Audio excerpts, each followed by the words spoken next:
I look at the diagram and I know exactly who this person is. Is that correct? Yes, but how do you know? Well, you told me in the test. I have only been in front of 4 people out of thousands that told me, no, this is not me. You're like a psychic. I'm like, no, I'm not a psychic. All your problems, including your marriage problems, come from these freaking columns. I'm like, holy cow, how the hell am I going to do this? Well, now he's going to fire me. Like, that's it. I'm done. That year, he increased revenue by 60%. You are the first person to ask me this. Hello, hello, hello. Yet another episode of C2C, Coach to Coach Central, where we have raw and honest conversations about building coaching, consulting, solopreneurship business. Honestly, the guest today, Annalisa, right? Am I saying it Annalisa. right? Yes. Okay. Well, welcome to the show. Thank you. It's great to be here. Thank you, Lidia. And, I have a lot of questions, did a bit of research like I do, but let's start with elevator pitch, 90 seconds, who you are, what you do, who you help. I help people who have lost their way find it back. So people who don't work at work or in their relationships, we do a behavioral analysis and we kind of set them back into an efficiency and satisfaction through that. It's very interesting. I wanna hear more, but I first want to ask, what does it mean? And I read on your website. I'm gonna bring down the matrix on your clients in 20 minutes. The matrix. I'm a fan of it. Please tell folks and me a little bit more. What does it mean? Because I think it's related to what you said, the behavioral analysis. Might be wrong. Tell us, what does it mean to bring the matrix on me or anybody else, and how it relates? Yeah, what it is about. Right. Well, it actually, everybody knows what the Matrix is, right? From the movie. So the Matrix, the movie kind of inspire us to consider the fact that we are living in an illusion, right? And I use that. In fact, that's not mine. I was a guest on a podcast, and my friend Cuddy, who was hosting the podcast, said, "Oh wow, you bring down the matrix on your clients," and I was like, "Oh God, I am so gonna buy this," and I put it on my website. But what does it mean? It means this, you're a coach and you work with coaches and consultants, and you meet a client for the first time. You do a discovery call. Usually they're free, just to get to know each other. And you start, because we are trained to observe and to listen. So you start getting impressions on who this person is and how they might function and how they might show up in the client consultant relationship with you. Right? You confirm, Yes. right? No, of course. And what I add to that is a behavioral test that maps out 19 behaviors of that stranger, because we don't know this person yet. So what I normally do, I do the discovery call, which is also free for me. I don't charge anything. Let's talk. Then I say, well, look, would you like to do a behavior test? And people are always curious to know about themselves. Oh yeah, people love tests. So that I can tell you how you are actually sabotaging where you work, where you don't work, where I can help you work better, you and your company. And everybody says yes. Yes, of course, I'd love that. Great. So out of that discovery call, I propose the analysis, which is a 20-minute test. And this test, 200 questions, you do it in 20 minutes, and it produces like a colored diagram, right? I look at this diagram. So I go home, the guy does the test. I get the test on my computer. I look at the diagram, and I know exactly who this person is without waiting like 3 months to figure him out. Okay. I know exactly how he shows up in his finances, how he shows up in sales, in team leadership, in delegating to his managers. I know how, if he's organized or if he's a little bit scattered brain. So he's the creator of his chaos. I know if he's quick or slow in implementing change. I know if he's open or closed to change. Mhm. And I know that after speaking to him in a discovery call, 30 minutes. Okay. And he So does that the helped test on the call or after the call? after the call. Okay. He does it on his own at his own computer in his Right. own time. And Right. then I get it. And with that, I analyze it, I interpret it. And then on the basis of that, I make a whole consulting plan with him. Because people come to us consultants and they think they have a problem. Oh, I have a problem with my team, and I have a problem with the sales team, and I have a problem with the marketing team. And actually, I have a bunch here because I have to analyze. Mm, And I show him that, okay. So this is the okay, result. This is the this is result one you this get. is one I have like a bunch because I'm doing a team Right. Right. analysis. I'm doing a team Right. analysis.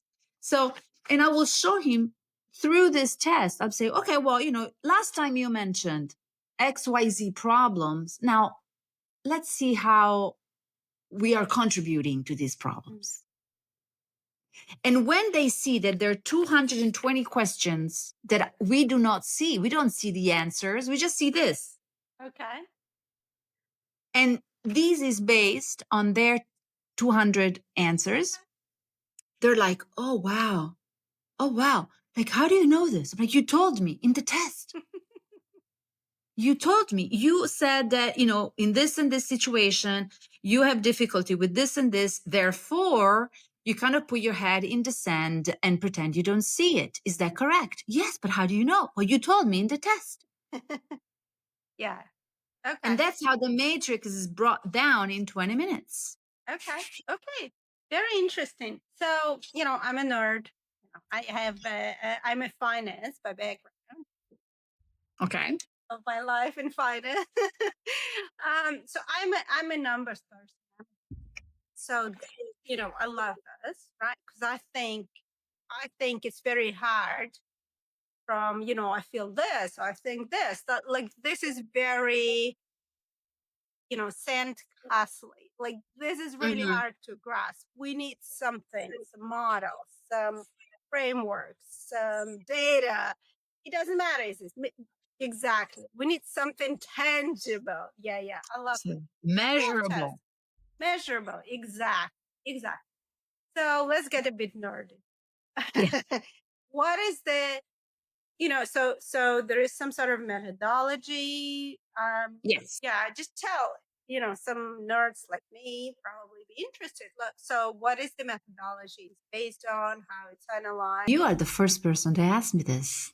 I'm so excited because everybody is more interested in how do you use this to actually resolve problems, right? I will ask Not that how question. I will ask that question. so how is this this was developed in partnership with my mentor. We are both neuroscience nerds ourselves. And I brought MacLean's triune brain. Do you know the triune brain theory of MacLean? That we have in one brain, we have a three-layer brain that were developed through Yeah, the three layer, millennia, I know, the right? neurocortex, then the The limbic reptile, brain, the and the limbic, reptile. Yeah, of and course. then Yeah, of okay. course. Of course. So put this together with. Have you ever heard of a man called Gurdjieff? Yes. I think so. Gurdjieff is a great philanthropist, philosopher, spiritual He said you teacher. cannot get out of the prison if you don't know you're in the prison. He said that? Exactly. I Yeah. think so. So Gurdjieff also has a tri-model of man, man one, man two, man three. So a man that is governed by his cognitive, analytical, rational thought, which is MacLean's executive brain. A man number two, which is who is governed by more of his emotional realm. So intuitive, empathetic, also much more victim of his emotions, okay, which we could indirectly correlate to the mammalian or limbic system. And then we have man number three, which is a basic primitive man who lives life, who goes through life, who moves through life, um, relying on his basic functions. So, what I need to sleep, to eat, reproduction, work, money. So we can correlate this to the psychology of a reptilian brain. And based on, these paradigms, we have drafted 200 questions. This is an evolution of the previous test, which only had, I think, 110, if I remember correctly. So we have doubled the questions because we have gone much deeper into the nuances of behaviors. And we've also set some traps for people who think they can outsmart the test. So This the is the best algorithm, test. The best tests have those traps. so the algorithm actually catches you if you are trying to lie through it. I won't tell you how though, because No, you shouldn't. You shouldn't. You I won't shouldn't. tell you how. And but honestly, in 10 years that I have been working with this, not particularly this version, but the previous version and now this version, I have only been in front of 4 people out of thousands that told me this. No, this is not me. 2 of them were narcissists. And as we know, a narcissist is always perfect in his own eyes. And so, that's okay. I was like, well, I'm sure, sometimes the algorithm fails. It doesn't. It doesn't. But I wasn't about to go into a debate with a narcissist. And the other 2 people were heavily medicated, and I didn't know at the time. So Well, there are the also test was all psychopaths and like, sociopaths. I mean, there are other there are other people. pathologies that probably, Yeah. yes, but I haven't encountered those, Good. thankfully. But those Good. were the only 4 times that someone said, oh my God, it doesn't match. Everybody else is always stunned. Says, you're like a psychic. I'm like, no, I'm not a psychic because I have, I have Okay. Okay. in front of me. I'm just curious. Do you think there is a little bit of the information bias there when you see the result? Like, and you're like, yeah, that should be me. I think that our brain, as you are reminding us, likes to be right. But when you answer 220 questions, and some of them are tricky, they're all like, they're supposed to trick you into the truth. I think that more than the confirmation bias, when you get the results back, it's really whether you, because when you deliver the test back to your client, you have to give them examples of how these behaviors show up. So it either resonates or it doesn't. Um, I even though I agree, the confirmation bias our brain likes to be right, but nobody likes to be told they're inefficient. Right. Okay. So when I have a really suffering test, the news I bring are not good. Mm. Okay. And, my brain does not want to hear that, you know, and yet people are like, oh God, not even my wife sees that.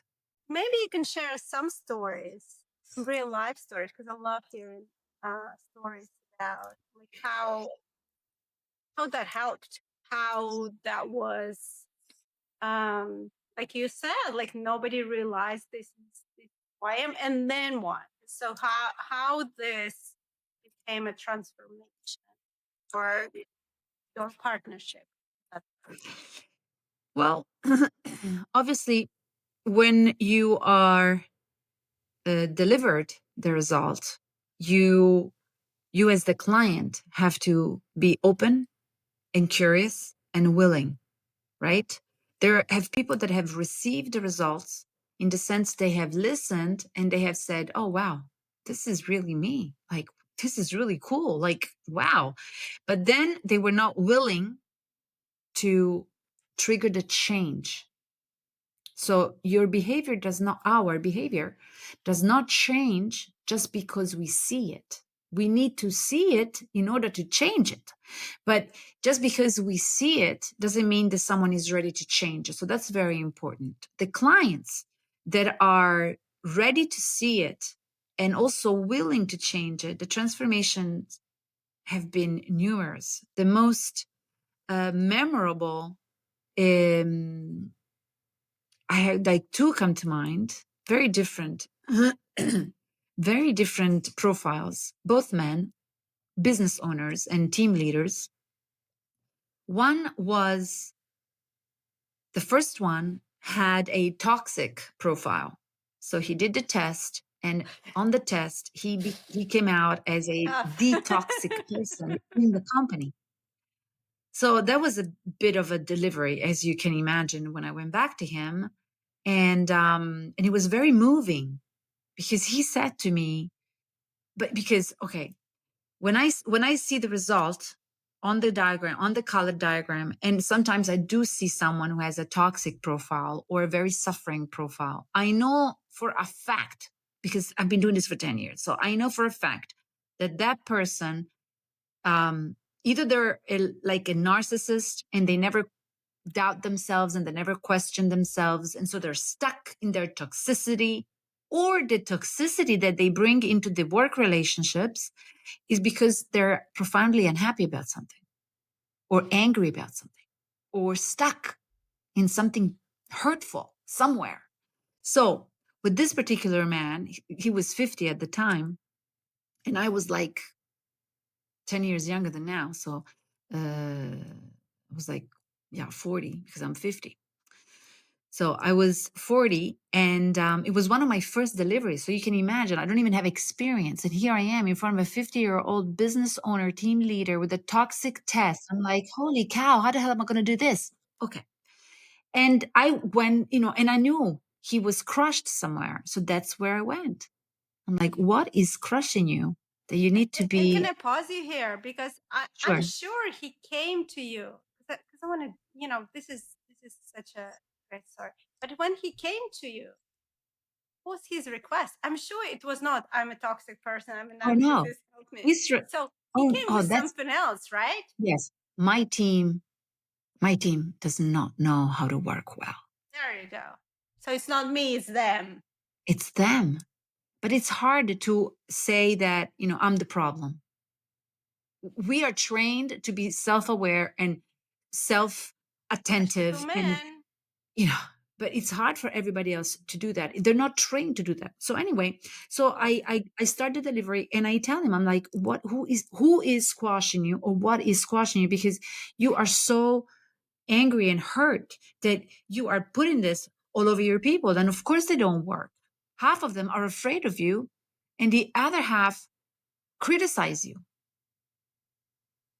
And he went quiet. I thought, well, now he's going to fire me. Like, that's it. I'm done. I'm done. And instead, his eyes welled up, and he started telling me this whole story about how he had been betrayed by the previous partner and he hadn't recovered. And so the pain, he wasn't able to trust people anymore, not even his employees. And I was like, okay, fine. Now we know what it is. And from that session, we started working on him first, on his ability to trust himself. Because obviously when we get betrayed, Lidia, I don't know if you've ever been betrayed, but when we get betrayed, we are the idiots that didn't see it. I'm 49, so I've been betrayed. So a part of us is, especially if intelligent people think, well, how didn't I see it? I'm an idiot. And there's that self-loathing that, eats you up from the inside. And then there's the other DVD that starts playing. Well, then everybody could betray me again. Yeah. And I have to put the guards. guards, and I can't trust anybody, and they're not focused enough, and they're not diligent enough, and they're not this, and they're not this. Anyway, so we worked, first of all, on himself, because if he couldn't detach or reframe this whole model, there was no way we were going to go into the team. Because I said to him, I'm not going to work with your team, because I'm going to lift them up, and then you're going to come and you're going to crash them down. because you are stuck in this Mm. loop. And so we did this work with him first. And then as he started trusting himself, forgiving himself for having lost all that money, for having lost all that time, etc., then we slowly moved into his managers and then the rest of the team. And now, well, he's a friend of mine now. All these years later, I'm not working for him as a consultant anymore because he has grown super big. And I put him in touch with a larger consulting firm.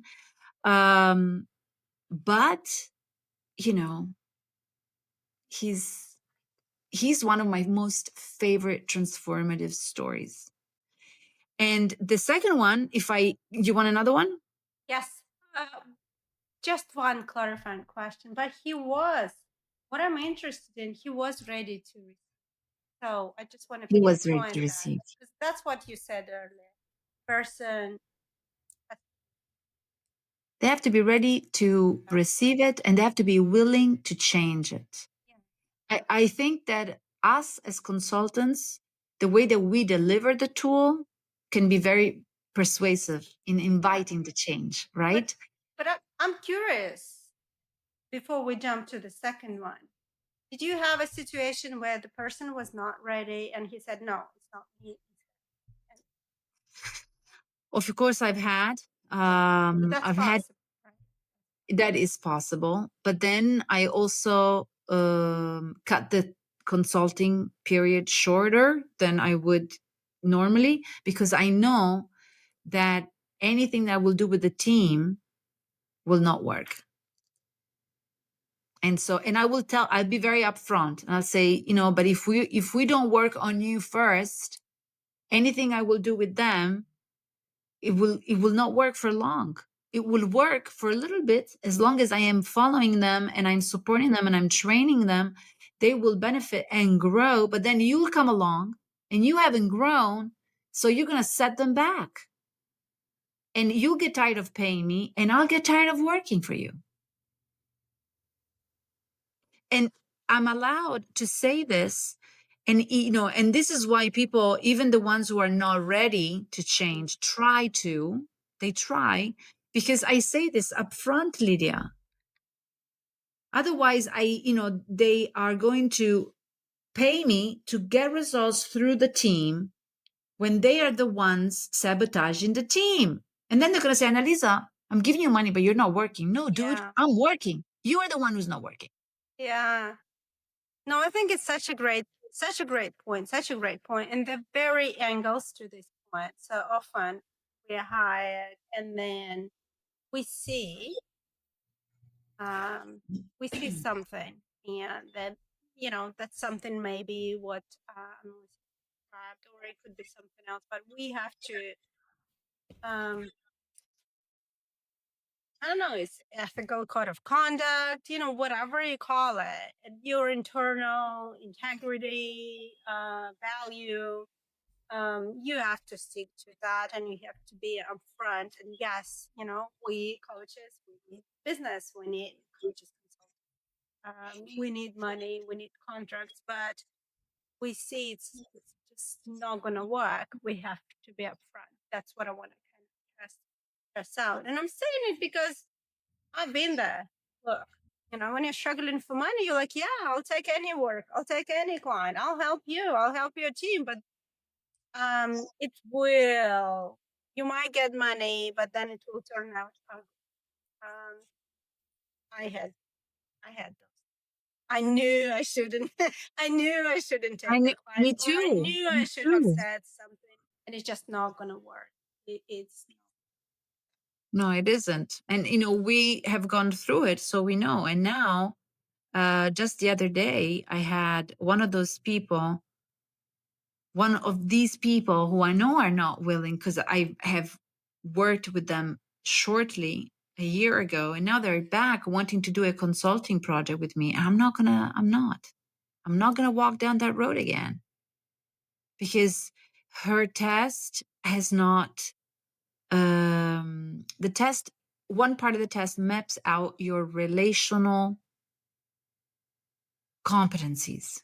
So how well or predisposed you are to tolerance and listening to different perspectives, how interested and engaged you are in these conversations, how empathetic you are in connecting at an emotional level, and how extroverted or introverted you are. So, how open to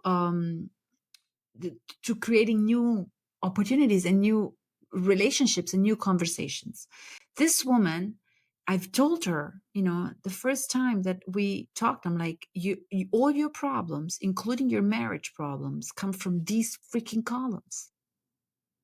So we need to work on your relational efficiency in order for you to have better team efficiency and marital efficiency as well. But she's so attached to her uh paradigm of I'm alone against the world, and I'm sure there is a clinical term for it, but that's just how it came out. I'm alone against the world paradigm, that she will not put down her armors, and she's stuck. And a year and a half later, so we did like a trimester together. Then I was like, look, you're not moving. You're not moving because you're not willing to put down your armor. And if you're not willing to put down your armor, your team is not going to feel safe. And you're always going to have to babysit them and drag them and pull them and push them because they don't feel safe with you. And if you don't get that, I cannot help you. And she didn't get it. I mean, she got it cognitively, but she wasn't ready to change it. A year and a half later, things have not progressed. Obviously, they have regressed. She contacted me again, but Lydia, I'm not going to work with her. Yeah, I mean, I hope folks are listening, and it seems like a luxury, not not a luxury. I think it's the duty you have, both to yourself and to the client. So, all right, let's move on to the second. I want to hear second example. The second story is still a male business owner with a team, different industry, different size, and he had an anger problem. Mm-hmm. He was very, very quick to act, quick to talk, quick to do, quick to reprimand. He was just extremely impetuous, and his impetuity was as strong as his creativity. So everything he touched turned into gold, but it kind of crushed, everyone on the way. So he was trailblazing through his company, but because he created so much wealth and so many clients and financial growth for the company, the employees had learned to just kind of keep their heads down, keep quiet, and become invisible. Again, he calls me because he says, my team doesn't work. They're too slow and they're too asleep. And but he did say, but I think I may have something to do with it. I'm like, well, let's have a look. Let's, you might. So that's already, for me, that's like a huge door. That's a huge open gate when someone says I might have something to do with it. I'm like, well, and I know for sure you do, but let's find out. So we do the test, and it turns out that he has a very aggressive personality, like a lot of pent up anger, because his marriage is on the rocks, and he doesn't have a relationship with the daughter from the first marriage, and he has a broken relationship with his father. Notice how a lot of the emotional baggage that we bring into the company is outside the company. Which has nothing to do. Yeah. And this is one thing that I love about the test, the behavioral test, is because it allows me to investigate. What is making you so angry all the time? And it's like, how do you know? It's on the test. Why are you so angry? Like, there's so much anger on this test. Like, where is it coming from? Who is pissing you off? And he started telling me that it was, first he started talking about his employees. And I'm like, yeah, but these guys are like 22 years old. They need to be taught. They need to be led. They need to be trained. I mean, I understand that they're kind of making you a little bit impatient, but at the same time, they are here to learn through the hierarchy that you have set up. So what is really going on? And then the whole problems at home came out. And I was like, oh, okay, now we're talking. Okay, now I understand. So you go home and you want to punch a hole in the wall. You walk out in the morning and you want to headbutt somebody. You come at work and these people, basically, you're paying all their salaries. So you take it out on them. Now it makes sense. Now it Yeah. makes perfect You know, sense there is a saying that, kick a dog or a cat, basically, because it's easy target. because it's Whatever's going on, easy. you kick a dog or a cat. Exactly. It's much easier than, going to your wife and sitting at a table and say, we have an issue we have to resolve here. We can't be going another 5 years like this. It's much easier to kick the dog than to rebuild a relationship with the daughter from your first marriage. I mean, all of this stuff. So again, he did, and he was overwhelmed. I mean, he was just like, oh my God, it's so true. I really need to get my life on track. And I invited him to start therapy because behavioral mapping works great, but when there's such As a ancient, diagnose, right? yeah, yeah, Diagnostic. because behavior can help you rehabilitate certain inefficiencies, but when there is such old um and old in terms of time, like ancient and deep hurt, I advised that he go into therapy. I advised that he start meditating. And so he did 6 months therapy. He started meditating every day. And obviously I helped his company. That year he increased revenue by 60%, simply because he was surrounded by really great people. They were just all scared out of their minds. So that year he increased revenue by 60% just because he was not yelling and kicking the dog every day. Wow. Wow. I guess my kind of one of the closing question would be, there are so many tools out there, right? There is DISC, there is the Meyer-Briggs, there is the behavioral um, metrics mapping, behavior mapping that you do. There are so many. The challenge is which one to choose. Is the right one? How to choose one? Like I'm fascinated. I have a niche now, not niche, each, because I Each, want you to have an take. each. No, I have a each because I want to take that assessment to see where I am. I'm sure. I'm sure there will be a lot of surprises. Not a lot, but there will be few surprises. Well, some confirmations, maybe, Some and some confirmation. insight, some There you go. insights. So I have the itch, but I want to bring it to coaching. How There's to so many choose. tools. Yeah, there are so many tools to Well, choose from. I I don't like psychological tests, and I don't like aptitudinal tests. Alors, first of all, like you, I love all profiling systems. I've done them all. I've done them all on myself. So I've received delivery on all of them. I have done those more spiritual, like human design, birth charts, all of those. Those are based on who you are, what your mission is on earth when you came to earth. So that's different. That's like kind of more static. You came to earth with certain codes. These codes, you predispose you for one path instead of another. And This is your karmic this is your karmic task. journey. Yes. Exactly. And that's really exciting. And everybody should get that because you came to Earth in a certain day at a certain time in a certain geographic location. What does that mean? It means stuff. Go find out.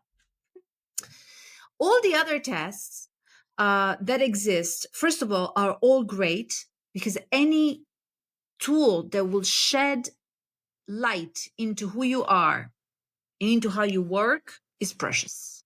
Now, why I have chosen this instead of the ones that I have tried before this and while I was using this is because And look, one of my friend, he works for a company, for a corporation. There are 3,000 employees, and they got, I don't remember the name, and maybe it wouldn't be right to mention it anyway, but they got a company that tested them all, profiled them all. And then I said, I'm really, because he did the test with me, right? I was like, I'm really curious. Send me the test when you get it, because I want to see if it matches. So it matched. What they discovered matched with what I discovered, right? But what I like about this is that it is super simple for the person to understand, for the person to reread and understand. And it's not like a 20-page report with a bunch of values and things that are very confusing. I mean, our brains are lazy, and our brains also tend to not go into that which is overly complex, because, I feel stupid. I'm not going to read it if I don't get it. And I find that And you need to have to pay someone to interpret the results. that's also the model, which is fine. But, I believe that people should be set free. So the report that we write when we deliver the test vis-a-vis. So you take the test, you and I meet, I will give you back the test. I will explain it to you verbally. And then I will send you a PDF, which this PDF is really easy. Like if you can give it to your mom or to your sister, and they'll be like, oh my God, this is you. And they'll understand it. And I think that's the difference, that these, it's very hard for the end user to really make it his, because they're so complex and so articulated. This guy, my friend, he got a 25-page PDF with so much. It was like a freaking thesis almost. Who's going to read it? Yeah, I had those. I had some of those. I had those. I mean, one time I got a 28-page PDF, and I looked at the consultant. I'm like, I am not going to read this. So you better tell me what's inside and make it practical so I understand it. So that would be, I think, the main differentiating factor. Okay, cool. All right. Well, I want to wrap this up to honor, Sure. everybody's time. I would love to. That's just me selfishly. But thank you so much. I got a lot. Let's tell our listeners how they can find you online, the best way. The best way, I think, is LinkedIn, because I'm there most of the time. And but I mean, you can find me on website, and you have email to reach out to me. LinkedIn, I check it personally multiple times a day. Instagram, not as frequently, but I do check it personally. So, and LinkedIn and Instagram, it's just my name, Annalisa Corti. So it's fairly easy to find me. Perfect. And I'll put the links down below. Okay. Thank you so much. I truly enjoyed the conversation. Me too. I have the itch. I have the itch. So Well, we'll talk. We'll talk, we will. Lydia. Thank you so much for having me. I super enjoyed this conversation. Wish you all the best, and I hope more coaches use this tool.